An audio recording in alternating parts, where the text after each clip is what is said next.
heard you know a little bit French? No? No? Not really. He learns it for like a moment. Yeah, and then I forget it immediately. Okay, no problem. Okay, I'm ready. You ready? Yeah. Okay, first question. My first question is quite long.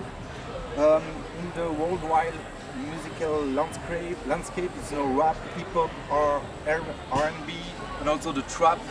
What we call urban music is becoming the mainstream and successful music, especially in Europe. So my first question for you, is 21 Pilots an exception? I don't know. I don't know. Yeah, I think like hip hop is getting bigger in the States too. But it seems like, I mean, it's 2019. I think people still do listen to a bit of everything. So hopefully our band can fit within something that people listen to. But yeah, I mean, we grew up listening to everything as well. Or, we don't apply to what people want to listen to and we disappear into oblivion. So that's the option. That's the other choice. So we'll see. So most of the today's music stores are playing songs that have been written, produced, or done for them by another producer. You choose the other path. You compose all your songs. It's not too hard for you sometimes. Too much pressure.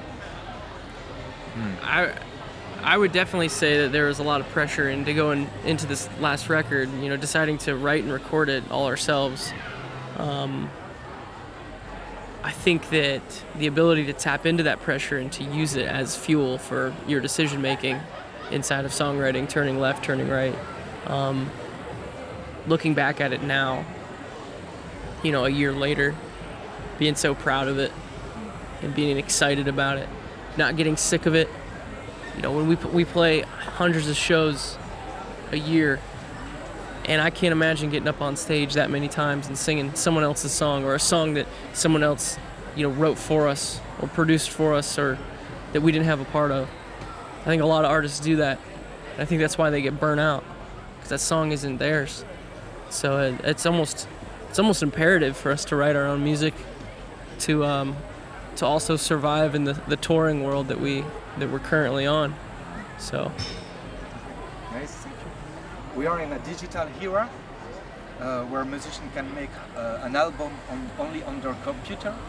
What binds you so much to your instruments? Because you create with your instruments. What binds you so much with your instruments? For me, I think that. So I started playing on the piano first. Just kind of taught myself and started writing songs, figured out just enough technology, just enough studio equipment to start recording on my own, and learned a bit of the bass guitar on my own. Josh and I are both just self-taught. I think a part of us will always wonder if we're doing it right, and that bit of doubt is good. You should feel that. You should sense that in the music that we create, is that there's a little hesitation in some areas, but then full-on conviction and bullheadedness in other areas. And that's what makes such a good song or a good record, is watching the person creating it kind of changing and evolving as the record goes on. Which is why we like putting songs together on a record, not just releasing singles on their own. We like to release an album, and that's how we listen to music. And so it's important for you to see that someone is trying to wrestle with something, and the idea that this creative thing that's new is coming from one source should be interesting in itself. You mentioned earlier about other producers, and other artists getting songs written for them. I'm just personally less interested in what they have to say if I know that someone's helping them say it. And so that's kind of why we feel like we need to keep writing, on our own. Nice, thank you so much. You have an incredible sense of melody. For me, as European, it really sounds like American melody. It reminds me somehow System of a Down or the Deftones. but mixed in your music with so much different elements or style. So what is your true musical heritage? Our true musical heritage. Man. I think Josh hit on it a little bit ago. You know, even though we live in today everyone's listening to a little bit of everything. Obviously hip hop rules the day right now. For us, we came from the era of, the internet was just starting to happen. You had access to all kinds of music. We were getting ours illegally. And so because of that, we listened to a lot of stuff. We can't pin it to one single band or one genre. And I think you can see that in the music. Like, we didn't care what we were listening to as long as we enjoyed it. That's kind of how we create too. We don't care what it turns into and as long as we enjoy it. So it's really hard to pin down exactly what has influenced us because it can be something as simple as a single lyric in someone's song that can influence so many things for us. And not to make it too heavy, but also where we grew up influences us. It's not just musical things, it's our parents. We're only as edgy as we can be because our parents were normal people. Have you ever thought of that? Yeah. It's about as edgy as we get because our parents were normal. That's all, yeah. This is all we can muster. I think also, when we were growing up and choosing what to listen to, it was kind of like how something made us feel. So when you're driving and you turn on music, it could be, it's totally something different than what you would listen to if you went on a run, or if you're skateboarding, you put on something different, and each thing has a different emotion. And so I think that when we were younger, we just tapped into all of those things and still do.